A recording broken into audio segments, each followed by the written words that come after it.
Ustadz Mansur meraih botol air yang sejak tadi ia genggam. Tutupnya dibuka. Lalu air itu ia percikan perlahan ke wajah Rahmah sambil terus melantunkan ayat-ayat ruqyah. Bismillahirrahmanirrahim. Tubuh Rahmah tersentak kecil. Kulitnya yang menghitam berdenyut-denyut. Seolah ada sesuatu yang meronta dari dalam. Urat-urat di lehernya menegang.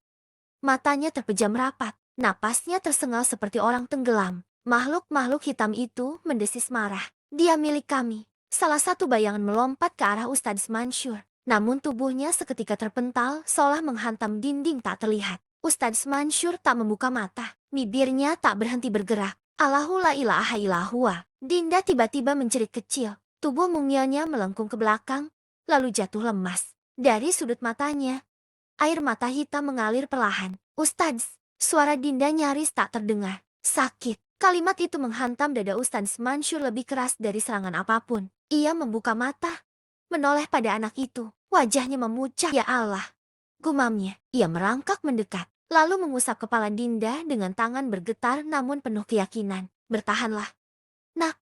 Sebut nama Allah dalam hatimu. Bayangan-bayangan itu kembali tertawa.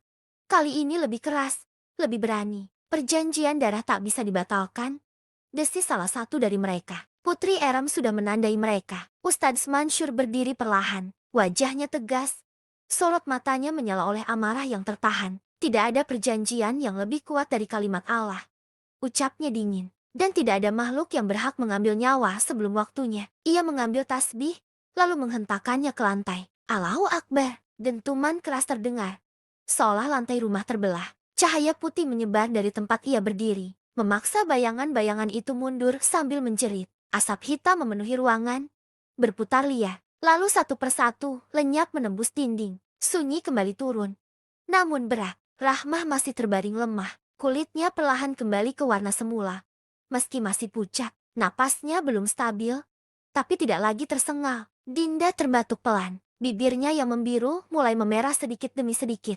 Matanya terbuka, basah oleh air mata. Ustadz Mansur terduduk lemas. Keringat membasahi wajah dan jubahnya. Ia menengadah ke langit-langit rumah yang gelap. Engkau Maha Kuasa, ya Allah, bisiknya. Jika engkau berkehendak, tak satu pun yang mampu melawan. Namun di dalam hatinya, ia tahu, ini belum selesai. Daria telah pergi. Ikatan darah telah terbentuk. Putri Eram tidak akan diam. Ustadz Mansur menatap wajah Rahmah dan Dinda bergantian. Tatapannya penuh duka, sekaligus tekad. Mulai malam ini, gumamnya pelan, aku tidak akan membiarkan kalian sendirian. Di luar rumah, angin berdesir pelan, dan di balik gelap yang tak terlihat, sesuatu sedang menunggu. Untuk saat itu, para jin itu pergi meninggalkan kesunyian. Rahmah dan Dinda berhasil bangkit, walau masih merasakan nyeri dan trauma yang mendalam. Beruntung saat itu kedua anak Rahmah sudah tinggal di pondok pesantren. Rahmah.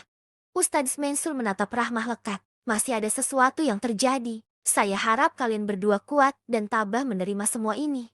Ucapan Rahmah dan Dinda saling tatap lalu berpindah kepada Ustadz Mansur. Insya Allah Ustadz, ucap keduanya. Ustadz Mansur kembali ke teras rumah. Diikuti Rahmah dan Dinda dengan langkah tertatih. Tubuh Daria tergeletak kaku di atas lantai semen yang dingin. Wajahnya pucat membiru, matanya terpejam selamanya. Tidak ada lagi napas, tidak ada lagi rintihan, hanya keheningan yang menyisakan bau amis darah dan sisa-sisa hawa panas bekas pertarungan. Rahmah yang baru saja mampu berdiri sempurna langsung menjatuhkan dirinya di sisi tubuh itu. Tangannya gemetar saat menyentuh dada Dariat yang tak lagi naik turun. Ia menekan pelan, seolah berharap ada keajaiban sebuah detak, sebuah tanda kehidupan. Namun nihil. Kang, suaranya pecah. Bangun, Kang, tolong bangun. Dinda ikut berlutut. Tangisnya meledak tanpa bisa ditahan. Ia memeluk kaki Dariat.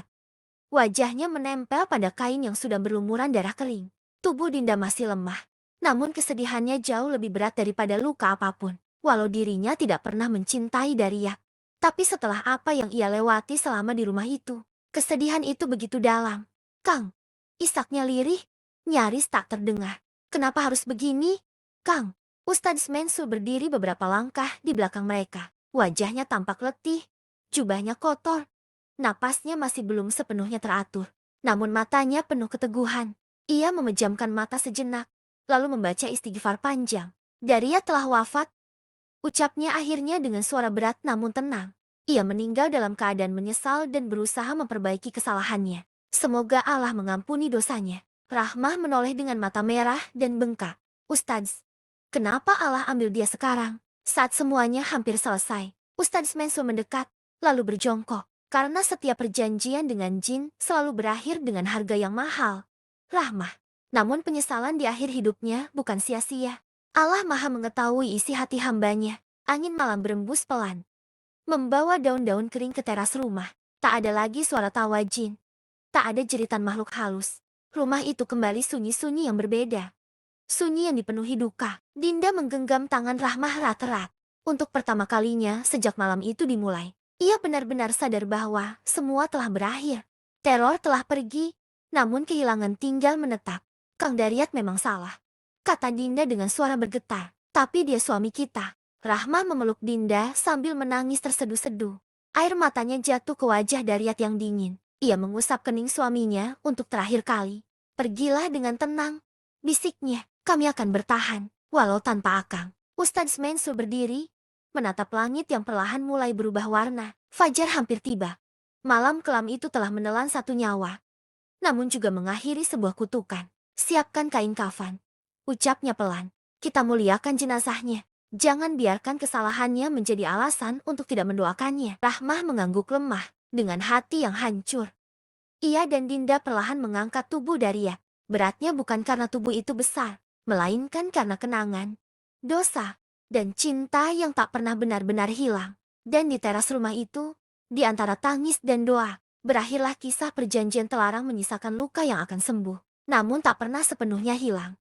Malam berganti pagi, Rahmah meminta bantuan tetangganya untuk menjemput kedua putrinya ke pondok. Berita kematian Daryat begitu cepat menyebar. Tidak sedikit orang yang datang melayak. Sebagian merasa penasaran. Sebagian datang untuk meminta waktu karena masih ada sangkut pautan hutang. Sebagian turut berbelasungkawa kepada Rahman. Bahkan ada juga yang datang untuk menertawakan kematian itu karena rasa sakit hati yang pernah ditorehkan Daryat semasa hidupnya. Sari dan Irman menangis meraung di samping jasad sang ayah yang dulu begitu ia cintai karena kedekatan dan kasih sayangnya. Namun semua itu sempat hilang terganti keserakahan dan ambisi. Daryat hingga lupa perhatikan anak-anaknya.